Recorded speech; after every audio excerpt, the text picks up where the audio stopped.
It's going to be difficult to follow Miss Williams. I'm sure she had a lot to say to y'all. We were sluggish the first half, and we played well. The play inspired the second half, and was excited for Kamiko. I thought she played the way she's capable of playing. I think she played hard. She played smart.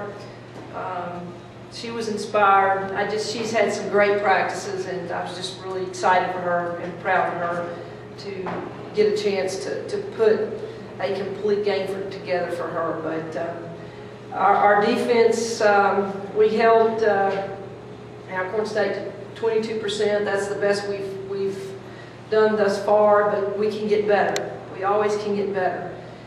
We shot the ball, I think, well, but the second half we shot a lot of layups, and that's what we were trying to do, not run an offense to score quickly and score in transition. So overall, obviously, good win for us. Excited for Tanya Edwards to come back. Great seeing her.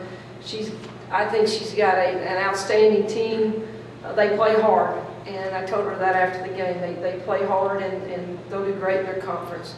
So overall pleased, but there's always things we can go back and work on, and we've got a lot of big lists that we can go back and work on the next 2 days in practice. Holly, we were talking to Kamiko. What does it take for her to do stuff like that in a game like against Miami or something where it's meaningful, not just kind of window dressing on a one-sided game?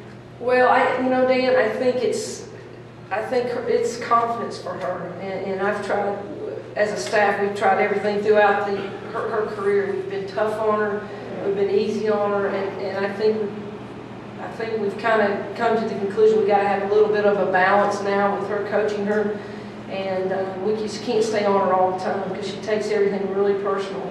So I think you got to get on her, then you've got to show her a little bit of love as well. So I think Jolette and Kyra both have done a great job with Kamiko in meeting with her and getting her head right and understanding, getting prepared for games and those type of things.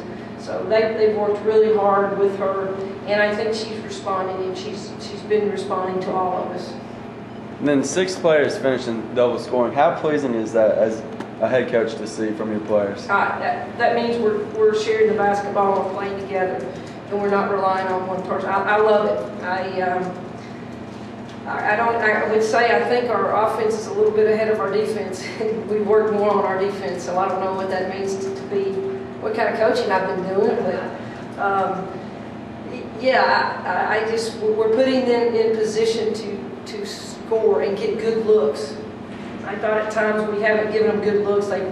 We've made tough shots in the past, but we're putting them in position to get good looks. And we are scoring off of our defense, and that's what I want. I want us to.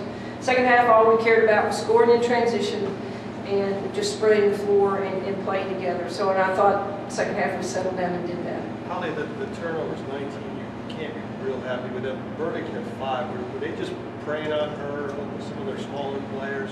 Well, I just think Sierra didn't. She struggled a little bit taking care of the ball. I mean, I've never seen Sierra go down and dribble off her foot in her entire career. But yeah, that's a concern with us. We've got to take care of the ball. We don't value the basketball at times as much as we should, and especially in the transition and the break. So I thought we had good looks, but we had a lot of turnovers in transition. So if we got to cut those down because the teams we're getting ready to play will totally capitalize on those. Did Jasmine back on track and production out of Neo? Was that good to see? It was great to see. I got a little concerned. Jasmine, she fouls and then she's going to immediately foul again. So I've got to make a decision. If she fouls, I got to get her out. I was worried about her, but I thought once she settled down, you can see her athletic ability and just beautiful jump shot and plays hard. She just plays hard, and that's what I love about her, and that's why I want us to keep her in the game. And I thought Nia's got the best hands of a post player that we've seen in a long time. You can throw anything to her and she catches it. So Nia got some valuable minutes, and I'll tell you, Nia's had 2 great practices, and so she got rewarded with playing time because she's really worked hard and in practice and getting better. And then before the game, it's unusual to walk with the opposing coach over to see Pat Summit. What was that moment like for you guys? Well, Tanya wanted to know where Coach Summit was, and she was going to go across the floor and couldn't see her, so I just, Tanya has helped build this program, helped build the tradition, and helped, want to help Pat get the wins. So she was anxious to see her, and I just thought it was important that I took her over there to make sure she saw Pat. And a lot of respect for Tanya and what she's doing. She'll get her team turned around, and she loves this program. And I think she's coming by to practice tomorrow, to watch us practice. But I thought it was important for Tanya to be able to get a chance to speak to Pat and visit with her, and wanted to make sure she did that. Yeah, I wouldn't walk too many people over to see Coach Summit. How big was it? Spanny looks like she's starting to find her shot in the last 2 games. How big is that for you guys that she seems to be falling out here a little bit with shooting? Yeah, Tabor needed to get on track. She hadn't shot the ball well, and she's put in a lot of extra time. And Tabor's a scorer, and she's going to keep shooting. And I think at the Georgia Tech game and the Miami game, she gets really down on herself if she misses her first couple. We're trying to get her to stay positive. She's got a beautiful shot, stay positive, and just remember the next one's going in. The next one's going in, and she's really put in the time since the Miami game to get shots. And Tabor's is about confidence. She's just got to make sure that she understands that we know she can shoot the basketball. We want her to keep shooting. So I think today she got settled in, hit her first shot, and then it just started. Final question, Coach. Can you talk a little bit about Simmons' play today? Yeah, Megan. I will tell you all this. Megan Simmons is one of our best defenders when Megan wants to play. She's aggressive. She's fast.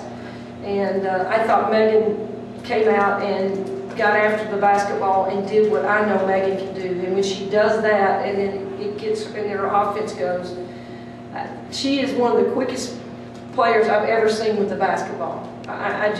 She goes 100 miles an hour to the basket and doesn't change her speed to score. So as Megan had a great offensive day today, I think she equally had a great defensive day today, and just proud of her. She played with a lot of heart on the defensive end, and that's what we've been trying to get her to do. Don't worry about your offense.